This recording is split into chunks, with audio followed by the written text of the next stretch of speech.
Este anillo de oro pesa 4 gramos.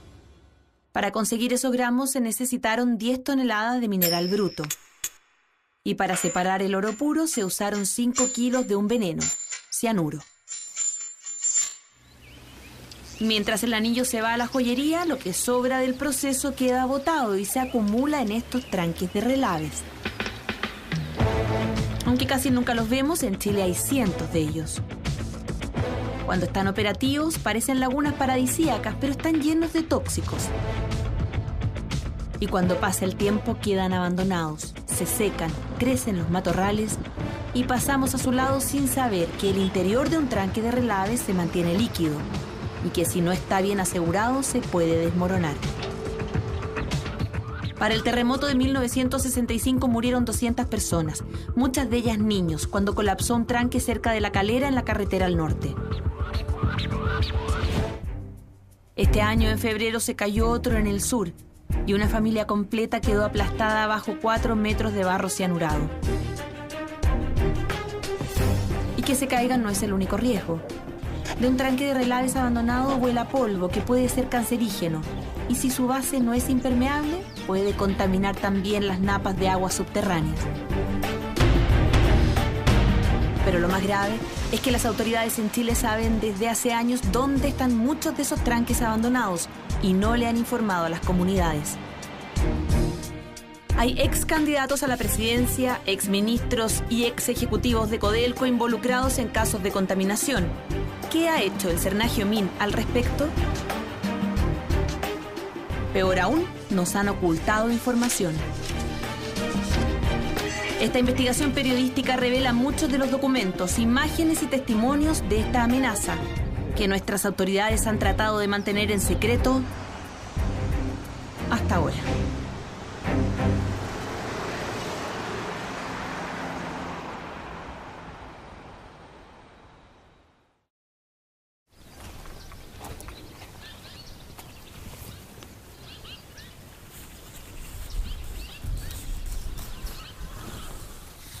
Henry Jürgens es una de las víctimas de la desinformación en que vivimos los chilenos sobre los relaves mineros abandonados. Tiene 37 años y en el 2002, recién casado, quiso cumplir un sueño que terminó llevándolo a una trampa. Estamos buscando un refugio, un lugar donde pudiéramos hacer familia, con buen clima, donde empezar de cero y hacerlo a nuestra manera, un lugar donde buscar seguridad, planificarnos en el tiempo, donde imaginarnos en el tiempo de abuelo, un lugar para que nuestra familia estuviera para siempre. Llegaron a este fundo que estaba a la venta en Pencahue, cerca de Talca, en el sur de Chile. Lo compraron para criar caballos, desarrollar una viña y cultivar aceitunas para producir aceite de oliva orgánico. El aceite de oliva sirve para dar luz, para dar salud. Es un producto noble, era una industria nueva en Chile. Henry y su mujer se enamoraron de la vieja casa patronal del 1800 y decidieron venirse a vivir al campo. Pucha, este es un pequeño paraíso. Cuando llegamos, encontramos increíble todas estas palmas antiguas, tienen más de 1000 años. Vimos la casa, que es preciosa, y vimos que había como unos escombros y no, es una mina antigua y ya está cerrada, nos dijeron. Eso ya se van a llevar todo, van a desmantelar todo y no reviste ninguna importancia, me dijeron. Al tiempo me enteré de que había un tranque relave. Para mí era un cerro seco nomás, porque nadie me dijo en qué consistía un tranque relave ni que eventualmente podía ser un peligro, que los relaves se pueden hacer mal o se pueden caer, que por dentro son líquidos. Uno piensa que es pura tierra nomás. Ni en la escritura, ni en el conservador, ni en la MUNI, certificado de informes previos, ni Salud, ni Cernagiomín. Nadie vino a decir nada. No había ninguna señalización en absoluto de que hubiera alguna peligrosidad. O sea, yo para adivinar que aquí había un peligro tendría que haber sido un mago. ¿Y a simple vista no se ve nada peligroso tampoco? Lamentablemente, muy lamentablemente, Nadie se acercó a decirnos eso. Y no figuraba en ningún papel de todos los papeles a los cuales yo tuve acceso. O sea, no había forma de saber que estábamos en una zona de peligro, y de mucho peligro.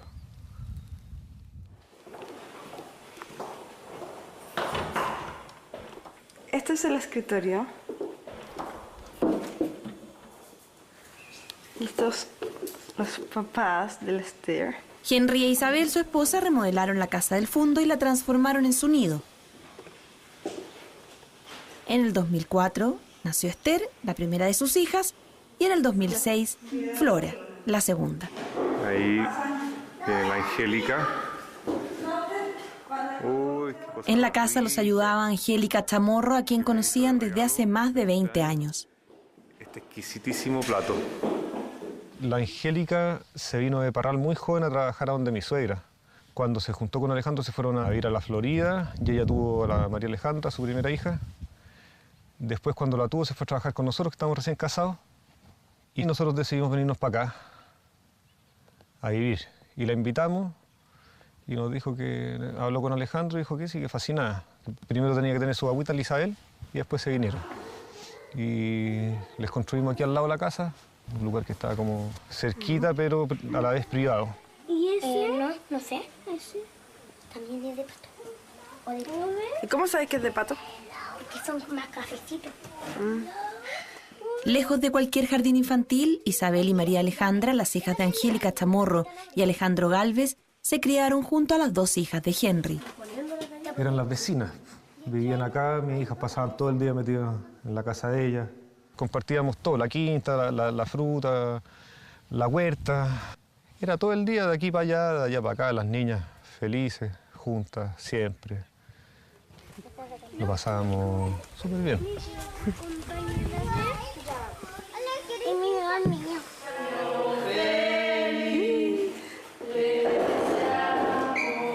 Sati, cumpleaños, don Henry, que los cumplas feliz. ¡Bravo! Esther, aplausos. Nos gustaba música similar. De hecho, yo les regalaba cassettes. Nos metimos después de que pasó esto a la cocina a buscar los cassettes de la Angélica. Y está el cassette que ya más escuchaba de Silvio, que era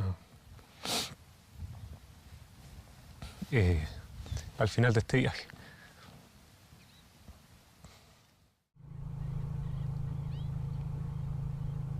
La última semana de febrero del 2010, Henry viajó a Santiago con su mujer y sus hijas, que entrarían al colegio.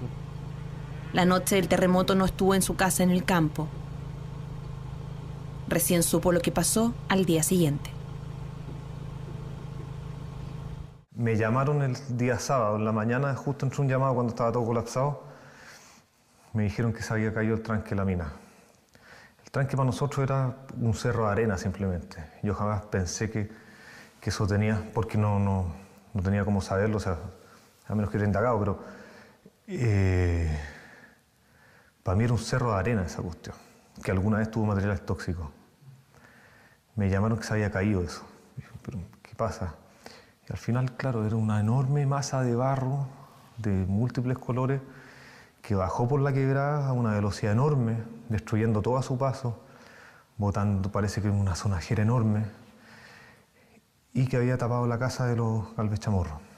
Yo dije, no, los Galvez Chamorro están de vacaciones. El viernes salían de vacaciones. Me dicen, no, parece que la camioneta estaba mala, así que la mandaron a arreglar. Estaban ahí. Chuta. Vine para acá, vengo y me encuentro con que está todo tapado, está todo el campo tapado de material multicolor y que no hay rastro de gran parte aquí del jardín y que no hay rastro en la casa de ellos, que está absolutamente tapada bajo tierra. Que la Angélica salió para afuera de la casa y vio lo que venía encima, bajando por la quebrada, y se volvieron a meter dentro de la casa. Así que conseguimos un par de máquinas retroexcavadoras, empezamos a buscar.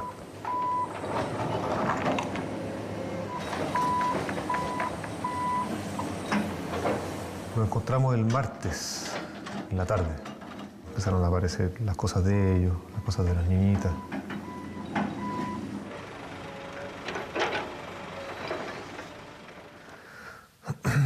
Afortunadamente salieron, no estaban, los cuerpos no estaban tan dañados, pero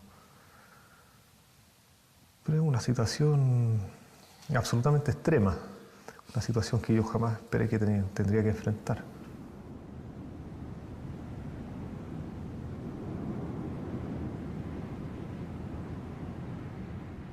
Isabelita era regalona mía, andaba detrás mío para todos lados.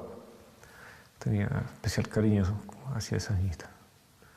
Siempre, para donde yo fuera, quería ir y qué sé yo. Entonces, uno de los hermanos de la Angélica me dijo, llévele a usted y lleve a su niña.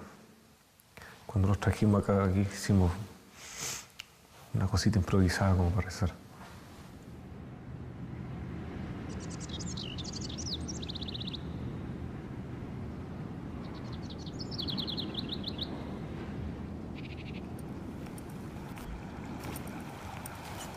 El relave que se derrumbó estaba a menos de 500 metros de la casa de Henry, en la mina Las Palmas, justo en el fondo contiguo a su campo. La compañía minera Las Palmas estaba vinculada al empresario y ex candidato presidencial Francisco Javier Errázuriz. El permiso para construir el tranque fue otorgado en 1997 por el Servicio Nacional de Geología y Minería, más conocido como Sernagiomin. En él se depositaron las toneladas de desechos que por casi una década generó la explotación de esta mina de oro. En la planta contigua se procesaba el mineral, para lo que se usaron miles de kilos de cianuro. El cianuro, permitido y frecuentemente utilizado en la minería chilena, es altamente venenoso. Puede presentarse en forma de gas, como el usado por los nazis en los campos de exterminio, o en cristales, como el que se usó diluido con agua en el proceso de obtener oro puro, aquí en la mina Las Palmas. El relave llegó a tener casi 500 miligramos de cianuro por litro. Bastan 200 miligramos para matar a un ser humano.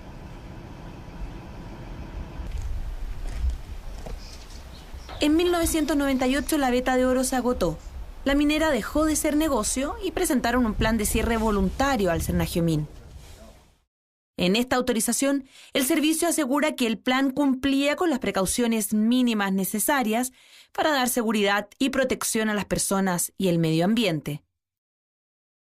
Apelando a la Ley de Acceso a la Información, solicitamos el detalle de esas medidas, pero los abogados de la empresa se negaron a difundirlas. A lo que sí accedimos fue a este documento, según el cual, un año después de aprobado el cierre, el Sernagiomin se dio cuenta de que el gerente de la minera les había entregado información falsa y que el plan no se había concretado. Después de esto los multaron con casi 700.000 pesos y les dieron un plazo para ejecutarlo. Pero pasaron los meses y luego los años, y el Sernagiomin no cuenta con un informe que garantice que ese cierre se hiciera como corresponde.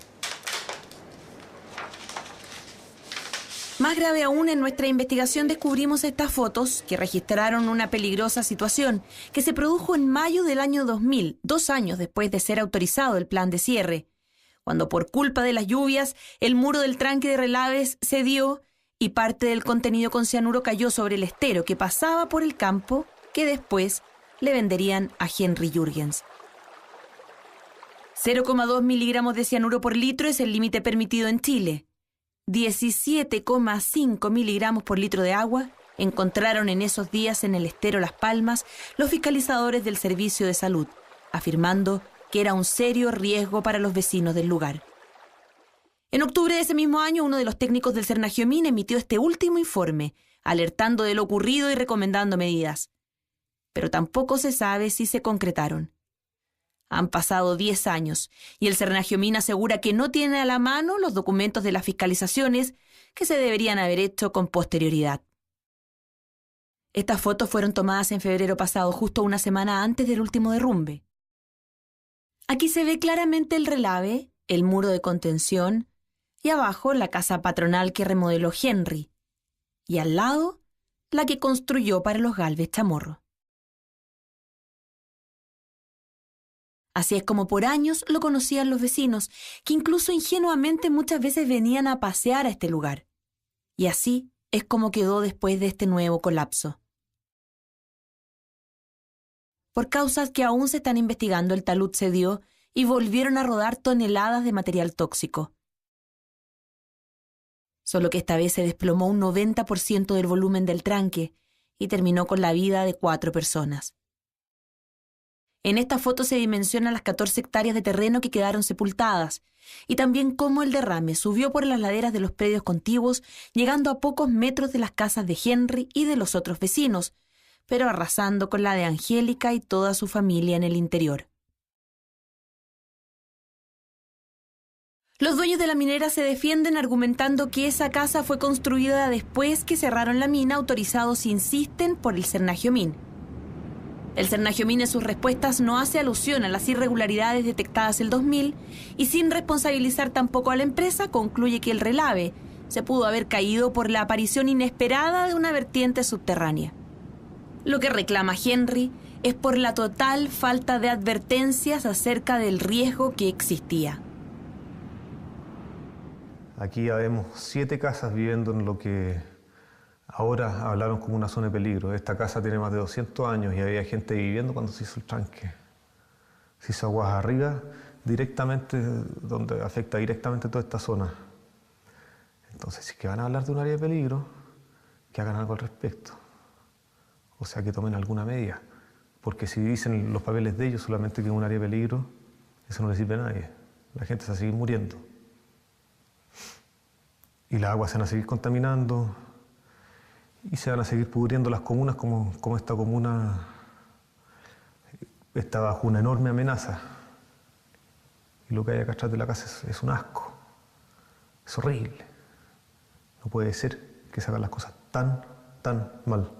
Y si las van a hacer tan mal, que por lo menos te dicen. Que te digan que puede quedarle en barra. Que hay alguna instancia que te oriente, si es que estáis viviendo al lado de una bomba de tiempo, de una trampa. No puede ser. Y Chile está lleno de estas cochinas. Están todas botadas. Y la gente vive al lado y no tiene idea. ¿Dónde están los otros tranques de relaves abandonados en el país? ¿Dónde están los otros chilenos que, como Henry, viven al lado de un pasivo minero sin tener idea de la amenaza a la que se están exponiendo? La agencia de cooperación japonesa, preocupada por la desinformación que había en Chile hasta fines de los 90, financió un proyecto para que el Cernagiomín elaborara el primer catastro de faenas mineras abandonadas o paralizadas. Fue un trabajo preliminar que ni siquiera se hizo en todas las regiones, pero que logró identificar a más de 200 de estos casos. En junio de este año, le pedimos al Cernagiomín una copia de ese catastro, pero pasó el plazo dado por la ley y no contestaron. Elevamos entonces un recurso al Consejo de la Transparencia, pero también pasaron los plazos sin respuesta. Recién a principios de octubre, 4 meses después, cuando ya sabían que estábamos investigando, nos hicieron llegar por correo esta copia, pero solo de la primera edición, que se imprimió en el 2007, sin adjuntar las actualizaciones que han seguido realizando. A pesar de la evidente importancia, el contenido de este libro nunca se ha difundido públicamente. El Cernagiomín ha entregado las estadísticas generales, pero casi ni un chileno ha visto estas fichas ni sabe dónde están, ni cuán peligrosos son estos piques mal cerrados y estos relaves con riesgo de contaminación y taludes inestables. La última página del catastro está dedicada a uno de los casos con mayor nivel de alarma de todos los que se evaluaron. El de la empresa Refimet, en las cercanías de Rungue, a solo 54 kilómetros al norte de Santiago.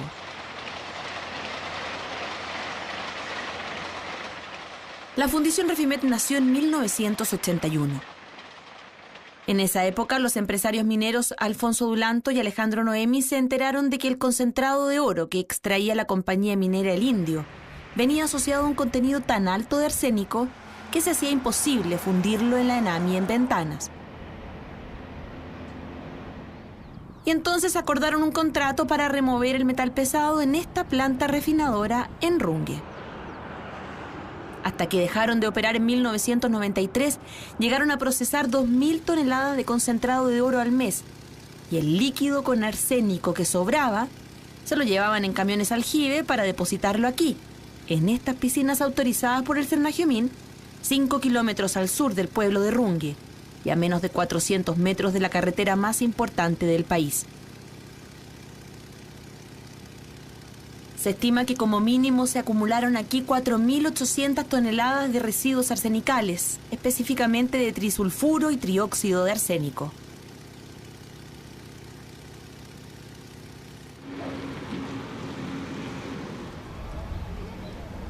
Bernard Dold es experto en minería sustentable y profesor visitante de la Universidad de Concepción. Probablemente uno de los científicos que más ha estudiado el arsénico en los tranques de relaves en nuestro país. El veneno en sí es el trióxido de arsénico, que es un polvo blanco que se disuelve muy bien en agua. Entonces, cuando entra en el agua se puede indigerir fácilmente y actúa como veneno. Entonces, la exposición a concentraciones altas al arsénico en esta forma es tóxico y puede ser mortal. Y también cuando son concentraciones más bajas y exposición sobre largo tiempo, también hay un riesgo de aumento de ciertas enfermedades. Está comprobado, digamos, que el arsénico es cancerígeno, entonces el riesgo de enfermarse con un cáncer de piel es mayor. El arsénico está presente en la naturaleza, sobre todo en zonas volcánicas, como nuestro país. Muchas veces en la extracción minera viene asociado a los metales valiosos como el cobre y el oro. Tenemos mucho aquí en Chile, digamos, como un país minero, y el arsénico a la mineralogía del yacimiento está asociado. Entonces hay siempre como producto final del proceso de la fundición el trióxido arsénico que hay que depositar en forma adecuada en depósitos para desechos tóxicos que están bien sellados, que no hay ningún chance de contacto con la napa freática y transporte eólico. Los dueños de Refimet son ingenieros y además tenían una vasta experiencia en minería. Alejandro Noemi fue vicepresidente ejecutivo de Codelco desde el 90 al 94 y Alfonso Dulanto fue ministro de Minería en el gobierno de Ricardo Lagos. Nos preguntamos si eran conscientes de los riesgos cuando dejaron abandonados esos residuos. 10 años después, el 2003, el Instituto Federal de Geociencias y Recursos Naturales de Alemania le ofreció al Cernagiomín hacer un manual para evaluar el nivel de riesgo de los pasivos mineros, con la idea final de redactar un proyecto de ley que nos permitiera a los chilenos enfrentar esta herencia indeseada de la minería. Y para el proyecto piloto eligieron los depósitos de arsénico que había dejado la operación de Refimet. Estas fotos fueron tomadas por miembros del equipo que hizo esta investigación, que por primera vez se hace pública, ya que el Cernagiomín ha guardado silencio hasta el día de hoy sobre el descubrimiento que hicieron en el Fundo Llanos de Runge. Cuando los técnicos llegaron al lugar a principios del 2004, encontraron las piscinas oficiales, en las que se botaron más de 13.000 toneladas de residuos mineros con hasta un 40% de arsénico. Pero al caminar un poco más allá, descubrieron este hoyo y se dieron cuenta de que se trataba de un depósito que nunca había sido informado y que a simple vista no contaba con ningún tipo de seguridad o impermeabilización.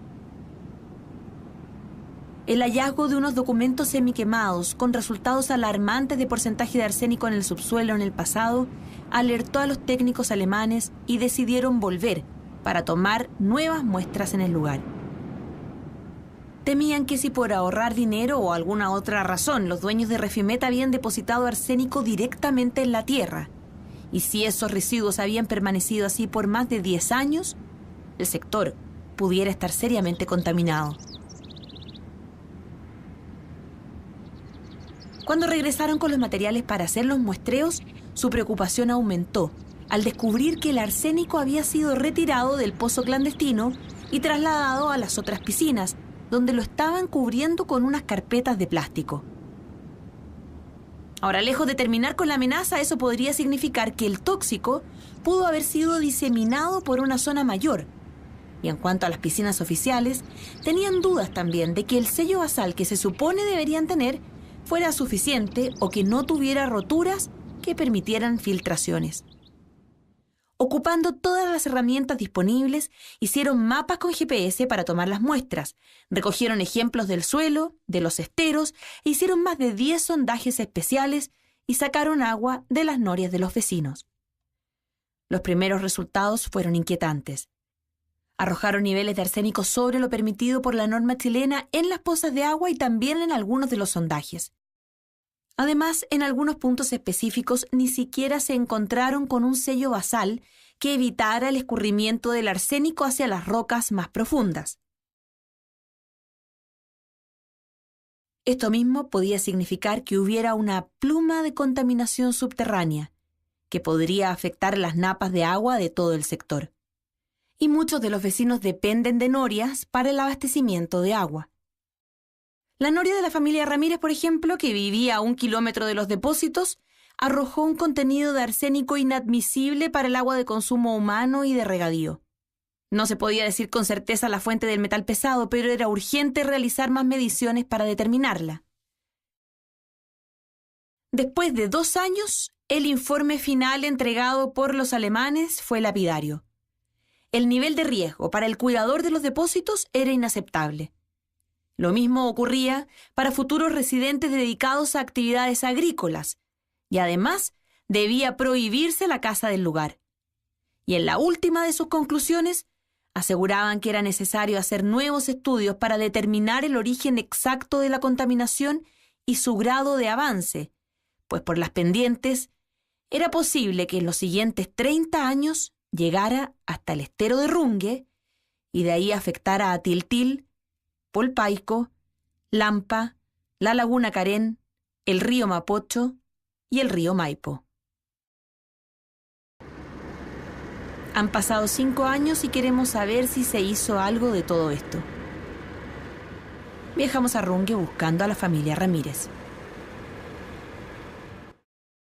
Con la foto de la noria en la mano encontramos la parcela.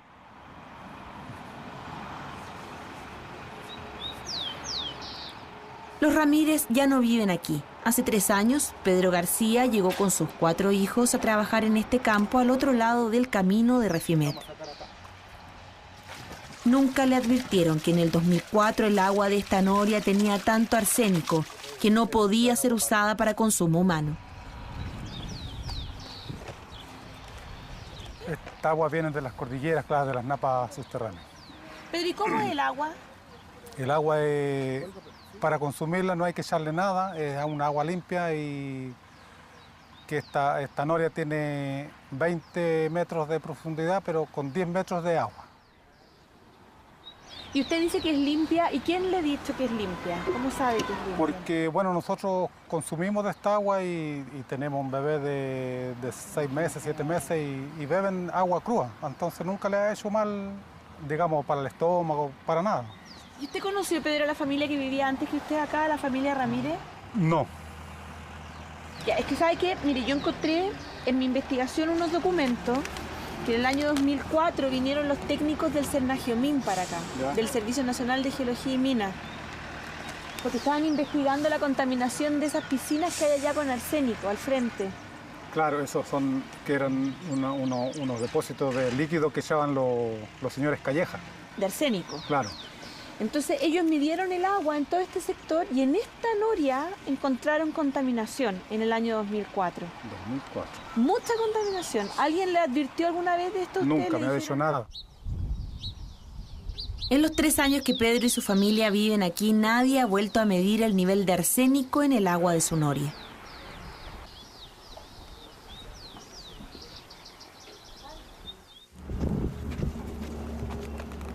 A principios de octubre acompañamos a una empresa especializada para tomar una muestra.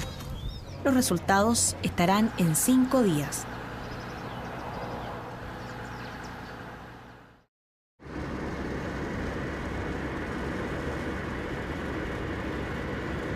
Hola. Que aquí están los exámenes, ¿Ya? para que usted los vea. Llegamos a la casa de Pedro García con los resultados de las mediciones de agua de su noria. Debido a su indiscutido efecto cancerígeno, la Organización Mundial de la Salud recomienda como límite máximo de arsénico en el agua de consumo humano un 0,01 miligramos por litro. Chile adoptó esa misma norma en el año 2005. ¿A dónde dices? Esta es la prueba de arsénico que hicieron. Este es el resultado de su muestra. Este es el límite máximo. ¿Y eso significa? Significa que quintuplica el límite máximo. O sea, tiene mucho Tiene 5 veces más arsénico del que debería tener. del que debería tener. ¿Qué es lo que tendría que hacer yo? Pescar mis monos y irme. ¿O no? Sí, porque si usted me está diciendo que esto al final lo hace daño, tendría que irme. O tomar agua de otro lado. O de lo contrario, tendría que conseguirme agua en la Muni y esa agua dejarla para nosotros y esta agua para los animales. La municipalidad de Tiltil ya abastece de agua potable a varios vecinos del sector. Algunos de ellos fueron víctimas de otro episodio de contaminación de aguas provocado por otra de las empresas de Alejandro Noemi. Al lado de la Fundición Refimet, en los años 80, operó la planta Nogas, que trataba algunos de los residuos provenientes de la división El Teniente de Codelco. En el 2001, el SESMA inició un sumario sanitario contra la empresa por descargar líquidos percolados en el estero de Rungue, que abastece de agua de regadío al sector agrícola de la comuna. Alejandro Noemi aseguró que el problema tenía su origen en el rompimiento del sello basal de uno de los tranques de Nogas provocado por el terremoto de 1985.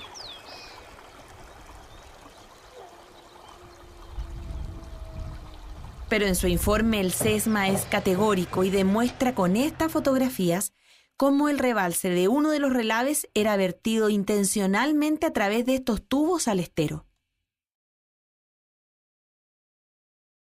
El Cernagiomín, en cambio, avala los argumentos de la empresa en cuanto al rompimiento de la capa impermeabilizante por culpa del terremoto 16 años atrás. Así, mientras el SESMA cursó una multa, el Cernagiomín dijo que las medidas tomadas por la empresa eran las acertadas, aunque mejorables. Un año después, el socio de Noemi, Alfonso Dulanto, asumió como ministro de Minería. Y estaba en ese cargo cuando, en 2005, los expertos alemanes le entregaron un primer informe al Servicio Nacional de Geología y Minería con la investigación de los depósitos de arsénico de Refimet. En 2006, el entonces director del Cernagiomín, Patricio Cartagena, recibió un segundo informe, pero no hizo público sus resultados y tampoco siguió la recomendación de advertirle a la Dirección General de Aguas, ni al SAC, ni al Servicio de Salud de la contaminación encontrada. Pasaron 2 años cuando Alfonso Dulanto quiso deshacerse del Fundo El Llano y le pidió a su amigo Gonzalo Cruzat que lo pusiera a la venta. Lo compró la Sociedad Agrícola Rungue y su presidente, José Miguel Mingo, asegura que nunca fue informado de la investigación de los alemanes. Ni Alfonso Dulanto, ni Alejandro Noemi, ni Patricio Cartagena aceptaron hablar en cámara para este reportaje. En cuanto al Cernagiomín, la respuesta oficial del actual director es que, dadas las circunstancias actuales y en consideración que hay actuaciones administrativas pendientes que les impiden emitir opinión anticipada, no es posible acceder a lo que solicitamos. En los últimos 2 años el Cernagiomín no ha visitado el Fundo El Llano ni ha vuelto a tomar muestras de los sondajes que quedaron instalados. Bernard Dolt no participó en las investigaciones del caso Refimet, pero sí advierte sobre la urgencia de mantener esos depósitos bajo cuidado, sobre todo sabiendo que después del terremoto de este año, nadie ha ido a chequear su estado. Sería muy conveniente ver qué pasa ahí, porque digamos, los viejos depósitos podrían quizás tener unos daños que hay que reparar para que no haya infiltración a las napas y todo eso.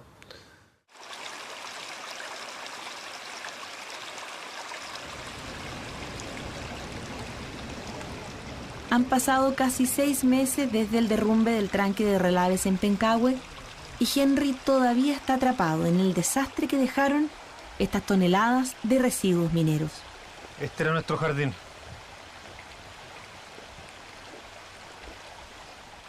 La gente de Servicio de Salud nos dijeron que la contaminación aquí era principalmente por plomo, pero que eran cantidades altísimas. El último golpe fue darse cuenta de que durante todo el tiempo que vivieron aquí, él y su familia se bañaron y tomaron agua que venía de uno de los esteros que pasaba justo al lado del tranque de relaves. ¿A ti te da miedo lo que pueda haber pasado con la salud de ustedes ahora? Sí, estamos inquietos. Tenemos que saber si es que tenemos contaminación, especialmente la gente que ha estado viviendo estos últimos 15 años. Nosotros estuvimos 6 años acá viviendo, 7 años. Hay gente que lleva 20 años, como Don Hernán, como Juan Sala. Así que vamos a tener que hacernos exámenes para ver si es que desde antes esto estaba muy contaminado, sin que nadie lo supiera o sin que nadie nos dijera.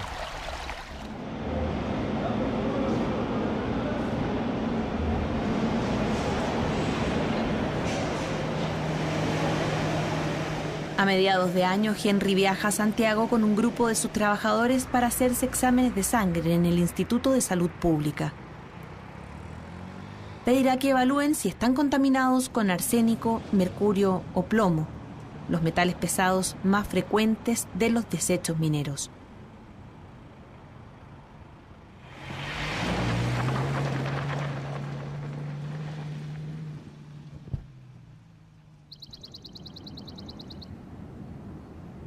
Una semana después del derrumbe llegaron hasta el campo de Henry los funcionarios del Cernagiomín, de la Dirección General de Aguas y del Ministerio de Obras Públicas.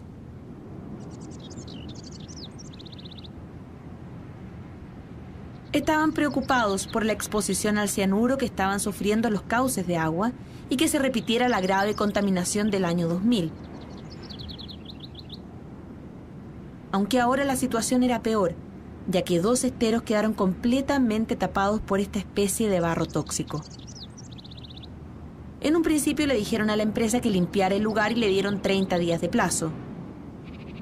Pero la minera no cumplió y más encima aseguró, como se lee en esta carta, que la casa de los Galvez Chamorro estaba ubicada a 7,5 kilómetros del tranque y que se había caído con el terremoto y no por el derrumbe, por lo que no tenían responsabilidad en su muerte. Por no concretar la limpieza, el Cernagiomín los multó con casi 2 millones de pesos, pero excusándose en que la sociedad que recibió la notificación no era la misma que firmaba los contratos, la compañía logró que les revocaran la sanción.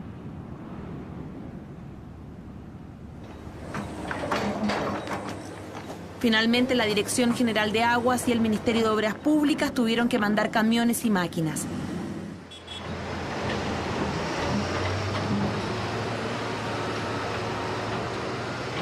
Le echaron cal al derrumbe para que no se formara ácido cianhídrico, altamente tóxico.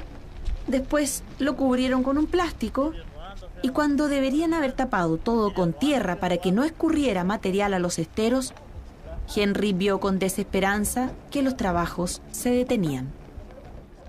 El recurso de protección que pusimos nosotros para que limpiaran todo esto fue rechazado porque ya no hay peligro inminente para las personas que vivían acá. Pusieron ese plástico ahí, esa geotextil, no geomembrana, pero todo lo que se da acá, todo lo que estamos pisando es puro material del tranque Relave. Y dicen que esto no es una emergencia sanitaria para nadie. La resolución que mandó el Servicio de Salud decía que había que hacer trabajo aquí hasta que se resolviera cualquier problema ambiental que hubiera. Hasta que no estuviera en peligro la salud de ninguna de las personas que transitan o que habitan acá. Y esto está Miren cómo está. Encuentran que hicieron un trabajo bueno. La verdad es que lo ordenaron bastante. Abrieron los cauces de agua. O sea, esto ya no se va a venir encima de las poblaciones y de toda la comuna de Pencahue, que era la primera emergencia. Eso ya está hecho. Pero ahora está toda la cochina acá. ¿Y está contaminando el agua? Evidentemente, se está contaminando todo el agua. Esta agua fluye por todo el valle, se convierte en el estero de Los Puercos y luego llega el estero de Las Palmas. Y después llega el río Maule. Yo no sé si estas cosas se supone que deben quedar así para siempre nomás.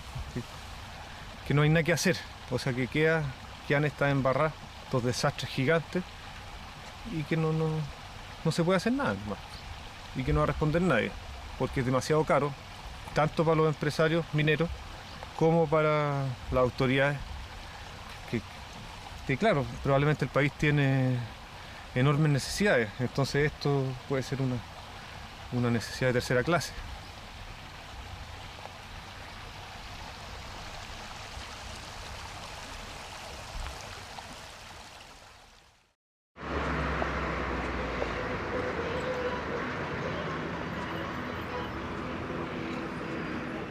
A principios de septiembre, Henry retira en el Instituto de Salud Pública los resultados de los exámenes que se hizo con sus trabajadores.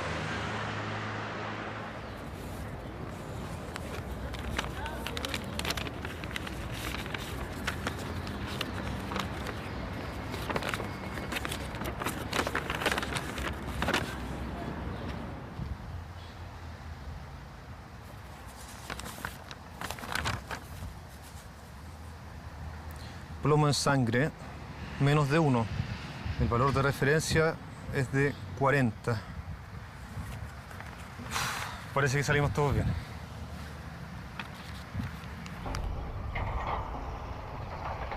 Esta vez las noticias son positivas para Henry, pero los efectos en la salud de los metales pesados, como el plomo, el mercurio y el arsénico, suelen hacerse visibles en el largo plazo. Son todos tóxicos porque se bioacumulan. El principal problema es que ellos se acumulan en distintas partes, incluyendo el cerebro, el hígado, el riñón, los pulmones. En algunos casos se acumulan en las gónadas también y pueden generar efectos genéticos y malformaciones. Pueden generar, por ejemplo, alteraciones en el embarazo, abortos espontáneos.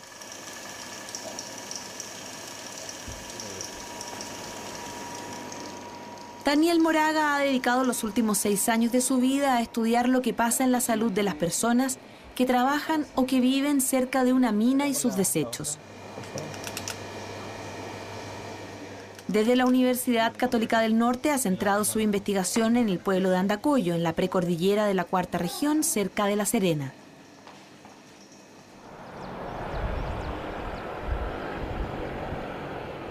Un pueblo de apenas 12.000 habitantes que está invadido por relaves abandonados.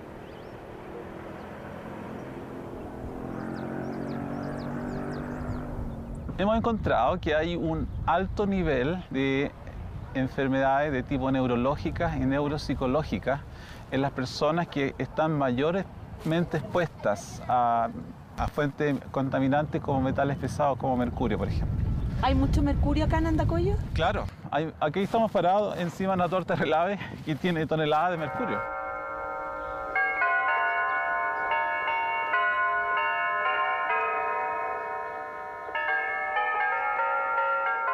Andacollo nació hace más de un siglo como un pueblo de pirquineros. Es famoso por sus 2 catedrales y su Virgen de los Milagros. Y a nadie parece extrañarle que en medio de sus casas, al lado de sus plazas, al frente de las ferias, se levanten estos cerros de desechos mineros.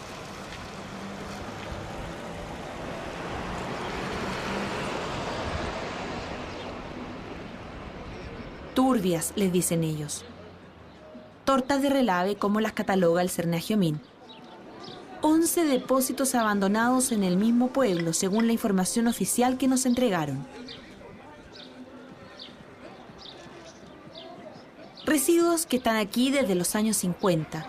Restos de la actividad minera de la época que había que acumular en algún lado, que mientras más cerca, mientras más barato, mejor. Si nadie se oponía, si las autoridades no reclamaban ni los vecinos alegaban, ¿por qué no dejarlas al lado de la calle? Casi todos los habitantes de Andacollo nacieron cuando las tortas ya estaban.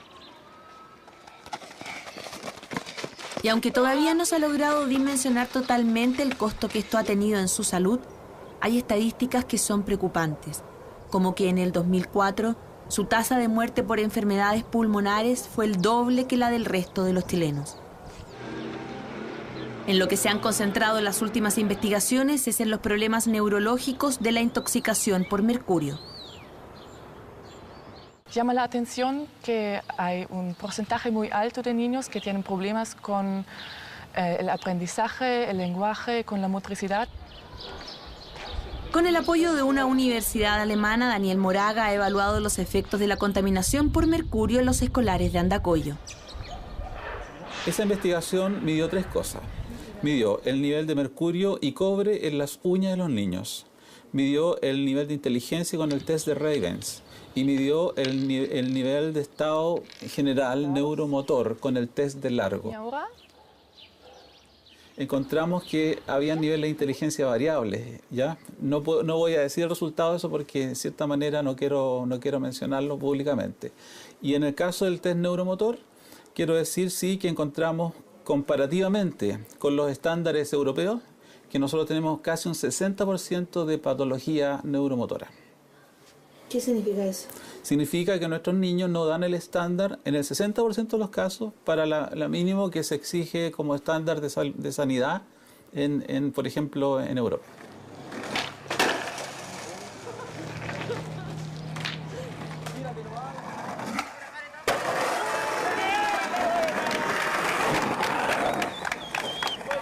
Ahora, las tortas no son la única fuente de mercurio. También lo generan las tronaduras de las grandes minas que hay alrededor de Andacollo y la tostación casera de mineral que hacen los propios pirquineros.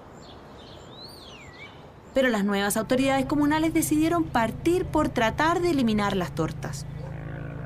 Porque, ¿qué pasaría, por ejemplo, si un terremoto como el de este año afectara a esta zona? Obviamente que hay riesgo de derrumbe, pero también en caso de lluvias muy fuertes también podrían haber riesgos de aluviones. Y eso nosotros queremos, bueno, llevamos 1 año y medio y con el Consejo Municipal hemos abordado estos temas y queremos buscar alguna solución. Y esa posible solución llegó de la mano de una nueva compañía minera que pedía permiso para operar en Andacollo, la minera Dayton. Muchos de esos relaves hoy en día que fueron procesados con tecnologías de hace más de 50 años pueden ser eventualmente reprocesados o removidos del lugar donde están para generar nuevos terrenos, ¿no verdad?, que construyan casas y a su vez para liberar un problema de que se ven feos dentro de la ciudad. Y a lo mejor el poco valor que de ellos se pueda recuperar a lo menos pague el costo de esa remoción. La idea es trasladar este material en camiones a la planta de la mina y aquí reprocesarlo. Es decir, usar el mismo método que se usa con la roca que se extrae del cerro para recuperar el oro que pueda haber quedado en el pasado. Pero bastó que se supiera de la idea para que empezaran a aparecer los antiguos dueños y le cobraran a la minera Dayton por su contenido. Y no ha sido el único de los problemas que han tenido que enfrentar. Ese relave nosotros lo vamos a sacar, pero hoy día Andacollo está declarado una zona saturada. Por lo tanto, el sacar el relave significa de alguna manera también contaminar. Vamos a levantar polvo, va a haber polvo, y eso evidentemente es un problema. Y ante eso hay que resolverlo. O sea, tenemos que empezar a aplicar a permisos ambientales, ¿ya? Empezar a aplicar que ir a pedir un permiso, ver cómo lo vamos a hacer todo un estudio de cómo se va a hacer, someternos a la CONAMA para que apruebe la manera como queremos hacer eso. Es una cosa que no es fácil. Reprocesar los relaves abandonados es una de las soluciones que incluso las Naciones Unidas promueve como alternativa para liberarnos de estos cerros de basura cancerígena. Pero aunque los altos precios que han alcanzado el oro y el cobre en los últimos años han tentado a las empresas mineras, no es llegar y hacerlo. De hecho, en Pencahue, esta es una de las explicaciones que se barajan para entender por qué colapsó el tranque que fue construido sobre la casa de Henry Jürgens. No, yo veía al dueño de la mina una semana antes del terremoto, se paseaba acá en helicóptero, estuvo aquí recorriendo, viendo el tranque, viendo los trabajos que se habían hecho en el tranque. Aquí está la zona del derrumbe y aquí está el perfil de quiebre. Esta grabación la hizo un amigo de Henry a los 5 días del derrumbe cuando subieron a ver lo que quedaba del relave. Y todo el material. Y aquí abajo ustedes pueden ver las prospecciones. O sea, sobre un tranque de basura y material tóxico, subieron maquinaria pesada a hacer estos hoyos para poder rescatar unos gramos de mineral. Con videos y fotos documentaron los sondajes realizados por la empresa minera. Hoyos de hasta 13 metros de profundidad que no estaban autorizados. Henry teme que esas perforaciones hayan generado un movimiento del material acuoso dentro del tranque, así como una gelatina que se empieza a bambolear y que con el impulso del terremoto podría haber terminado por desplomarse. Esta es la casa de don Juan Sala, el cuidador del lugar. Son metros de material que podrían haber aplastado esa casa sin ningún problema. Y quedan arriba todavía en el relave material suficiente como para poder causar más daño. La investigación penal está ahora en manos de la Fiscalía de Talca, pero ha sido difícil avanzar por la falta de rigor en los informes del Cernagiomín. En Chile no tenemos ni una sola legislación que se preocupe de los tranques de relave abandonados. Cuando los expertos alemanes le ofrecieron ayuda al Cernagiomín en el 2003, su idea era generar las bases para un proyecto de ley que remediara los pasivos ambientales mineros.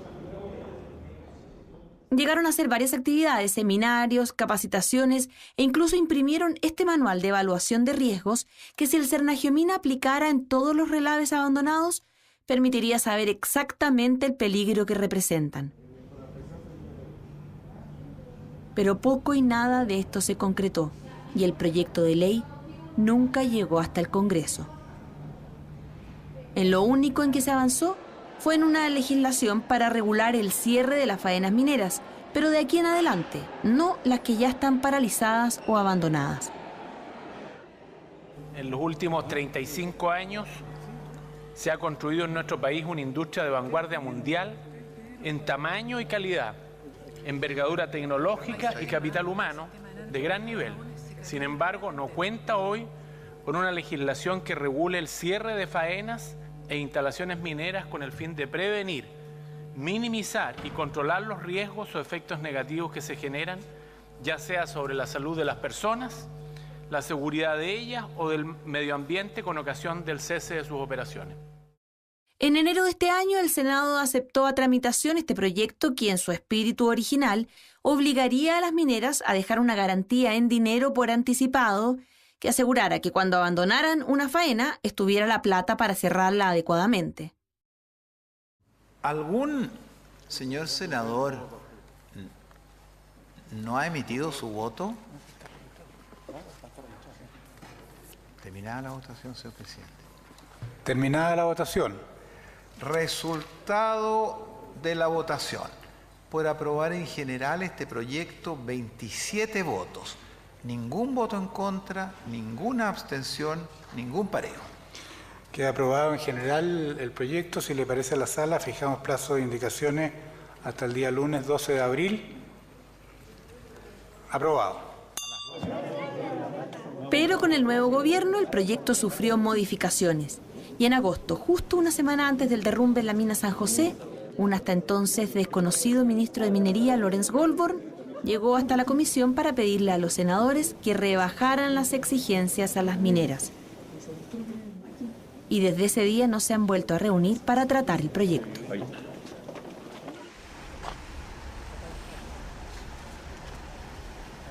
Con una ley adecuada y una autoridad eficiente, quizás el tranque de relaves de la minera Las Palmas no se hubiera desplomado sobre el terreno de Henry. Y Angélica, Alejandro María Alejandra e Isabel estarían vivos.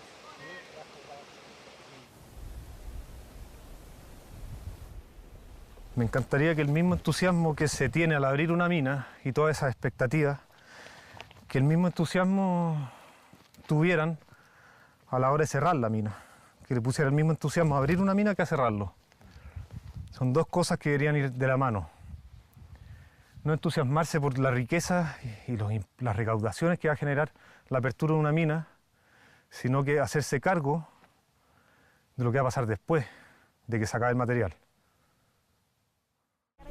Henry Jurgens contrató abogados y se querelló contra quienes resulten responsables. Pero en estos meses, y al conocer lo que pasa en el resto del país, y sobre todo el vacío legal que permite que pase, ha llegado al convencimiento de que el problema va más allá de su caso personal y se ha convertido para él en una causa. Yo me estoy metiendo aquí, estoy peleando con organismos muy grandes, con compañías muy grandes, y llega una lucha que alguien tiene que dar. Esto hay que dar pelea, cueste lo que cueste, porque así podemos empezar a hacer un mejor país. Si nos creemos un país moderno, deberíamos tratar de empezar a actuar como un país moderno, antes de vendernos como un país moderno. Este tipo de cosas no hay que verlas. Probablemente es caro, pero prioricemos. O sea, tanto que se habla de los impuestos a la minería, que es un gran tema. Hablemos de los pasivos mineros, diseminados irresponsablemente. Esto es sacar e irse para la casa. Son bombas de tiempo diseminadas. Son trampas.